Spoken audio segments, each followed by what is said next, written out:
खुलुमबाय लोगोफोर আৰু মোৰ এডি লাইফষ্টাইল ব্লগলৈ আকৌবাৰ আপোনালোকক স্বাগতম আৰু আমি আজি ওলাইছোঁ ঘৰতে যিটো ঘৰুৱা পদ্ধতিত আমি দানা তৈয়াৰ কৰোঁ তাৰে মানে দানাৰ কাৰণে আমি এতিয়া ঢেকীয়া ঘাই যি পাওঁ মানে বুটলিব ওলাইছোঁ এয়া লৈছোঁ দা আৰু ইফালে লৈছোঁ মনা আৰু আমি আজি যাম আৰু মোৰ চেনেলটো আপোনালোকে ছাবস্ক্ৰাইব কৰিব আৰু লাইক কৰিব আৰু কমেণ্ট কৰিব আৰু সদায় এনেকৈ আমাক সহযোগ কৰি যাই থাকিব আৰু বলক আজি আমাৰ এই বাঁহৰ গেটখন খুলি এতিয়া আমি এই দানা বুটলিবৰ কাৰণে গৈ আছোঁ আৰু এইটো ৰাস্তাৰ ইফালে থকাটো ছাইডৰ ফালে থকাটো হৈছে আমাৰ চৰাই ফাৰ্মখন আৰু মই গৈ আছোঁ এতিয়া আৰু কেতিয়াবা বাৰু ভিডিঅ'ত আমাৰ চৰাই ফাৰ্মখন ভালদৰে দেখুৱাম কেনেকৈ বনাইছোঁ আৰু মই ইফালে এতিয়া দানাৰ প্ৰস্তুত কৰিবৰ কাৰণে যিহকে পাইছোঁ কচু ঢেকীয়া আদি ছিঙি গৈ আছোঁ আমি কিমাননো কিনা দানাৰ ওপৰতে নিৰ্ভৰ কৰিম সেইবাবে আমি ঘৰতে কম খৰচতে দানা প্ৰস্তুত কৰি খুৱাওঁ আমি ঢেকীয়া বুটলিব অহাৰ চাইডে ইফালে চাহপাত বাগান আছে যে আৰু আমাৰ গাঁৱৰে মহিলাকেইজনীয়ে মানে চাহপাত ছিঙি আছে আৰু তাকে দেখি পাই মানে মোৰ বহুত ইচ্ছা গ'ল আৰু মোৰো ছিঙিব সেইকাৰণে অলপ ছিঙি ল'লোঁ আৰু ইফালে মাথাত টুকুৰিটো ওলাই লৈছোঁ আৰু ইফালে ময়ো ছিঙিম আৰু অলপ শিকি আছোঁ আৰু কেনেকৈ ছিঙে চাহপাত ছিঙাৰ আমেজটো লৈ আছোঁ এতিয়া আৰু সিহঁতে মোক কৈ আছে ইমান ধুনীয়া চাফা কাপোৰ পিন্ধি আহিছা এই চাহপাতৰ দাগবোৰ লাগিব বুলি এনেকৈ কৈ আছে আৰু বহুত ভাল লাগিল ছিঙি এনেকুৱাকৈ মানে জমা লগে দিগে চাহপাত ছিঙাৰ মজাই বেলেগ আৰু পথাৰত ভুই ৰোৱা এনেকৈ লগে দিগে সেইবিলাকতো মজাই বেলেগ টাউনত থকাবিলাক এইবিলাক মানে কেনেকুৱা মজা এইবিলাক গম নাপাব আমি গাঁৱত থকাকেইটাই মানে জানো কেনেকুৱা ভাল লাগে অলপ চাহপাত ছিঙি ফূৰ্তি ফাৰ্তা কৰি এতিয়া আহিলোঁ আকৌ ঢেকীয়া ছিঙিবলৈ আৰু এয়া মই ঢেকীয়া ছিঙি আছোঁ আৰু ইফালে হাজবেণ্ডে কেমেৰা ধৰি আছে আৰু এইটো চাওকচোন এইটো কি ঢেকীয়া হয় বাৰু আমি সৰুতে মানে এনেকৈ হাতত লগাইছিলোঁ বহুত আৰু আমি ইয়াত চাহ তেতিয়াও বুলি মানে বহুত ফূৰ্তি কৰিছিলোঁ আৰু আজি মই সৰুৰ দিনটোলৈ মনত পৰিল সেইবাবে আৰু আজি মই এনেকুৱাকৈ আৰু মাৰি লৈছোঁ হাতত চাওকচোন ইমান ধুনীয়াকৈ চিন বহি যায় এতিয়া মই নদী পাৰ হৈ ঘৰলৈ গৈ আছোঁ আৰু আমাৰ গাঁওখন চাওকচোন ইমান ধুনীয়া ইয়াতে কি বাগান লাগে নে কি লাগে আৰু পাহাৰীয়া ঠাই নহ'লেও মানে ইয়াত পাহাৰৰ ফিলিংছটো পায়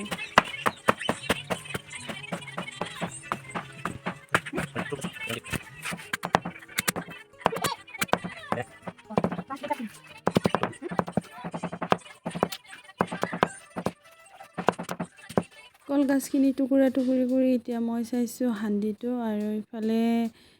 অলপ আধা কলগছ দি থোৱা হৈছে আৰু দিম আৰু ইফালে মই ওলাই লৈছোঁ যিখিনি বুটলি আনিছিলোঁ ঢেকীয়া কচু আৰু ইফালে এটা দুটা ভলো পাইছোঁ সেইবিলাক মানে চব টুকুৰা কৰি আমি দানা প্ৰস্তুত কৰাত দিম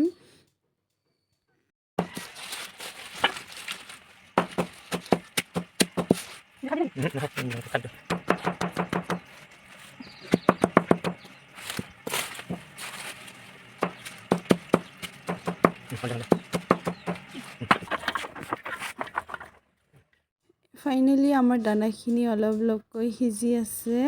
আৰু এইটো লাৰি আছোঁ এতিয়া মই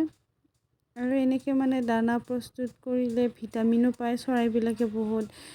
কচুৰ পৰা আইৰণ পায় এইফালে কলগছডালৰ পৰা মানে আইৰণবিলাক পায় সেইকাৰণে এনেকৈ প্ৰস্তুত কৰি খুৱাব আপোনালোকেও আৰু ইফালে দানাখিনি হৈ গ'ল আৰু মই ইয়াত অলপ যি কিনা দানা সেইখিনি মানে অলপ ঢালি দিছোঁ আৰু এনেকৈ ভালদৰে হেতাখনেদি মানে মিক্স কৰি আছোঁ এতিয়া মই গৈ আছোঁ দানা দিবলৈ আৰু মোৰ কাৰণে চৰাইকেইজনী চাওকচোন ইমান ৰখি আছে একদম মানে গেটখন খুলিব মানে নিদিয়ে সিহঁতে আৰু এইটো আজি ফাৰ্ষ্ট টাইম কণী পাৰিছে এই চৰাইজনী আৰু মই ভিডিঅ'টোৰ শেষত মানে কেনেকুৱা ধৰণৰ কণী পাৰিছে সেইটো বাৰু দেখুৱাম খাতৰনাক কণী পাৰিছে আপোনালোকে দেখিলে মানে আচৰিত হ'ব কি কণী এইটো বুলি আৰু এতিয়া মই দানা দিব ওলাইছোঁ আৰু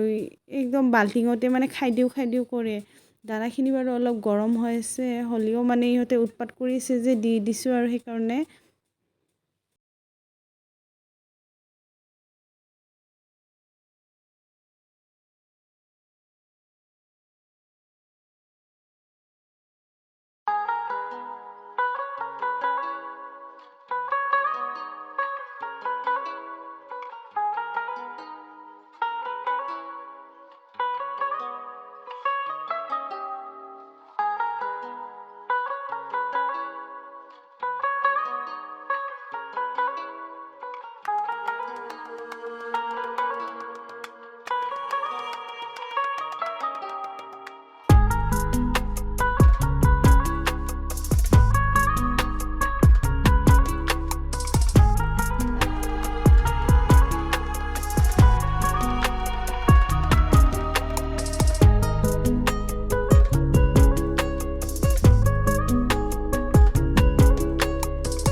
আৰু এইজনী হৈছে আমাৰ ঠোঁট বেকা চৰাইজনী অলপ ডাঙৰ হ'ল অলপ ঠোঁটটো কাটি দিয়াৰ কাৰণে আৰু বহুত মানে মানুহৰ ওচৰতে আহি থাকে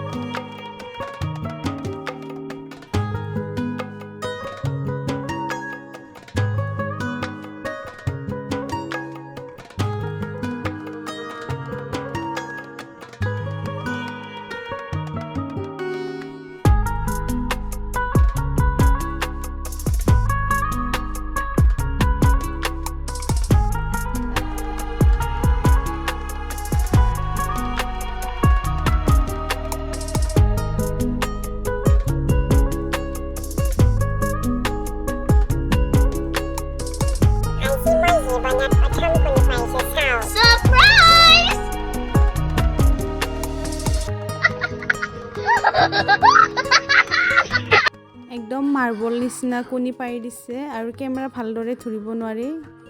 আৰু মোৰ ভিডিঅ'টো চাই কেনে লাগিলে ক'ব আৰু আজিলৈ বাই বাই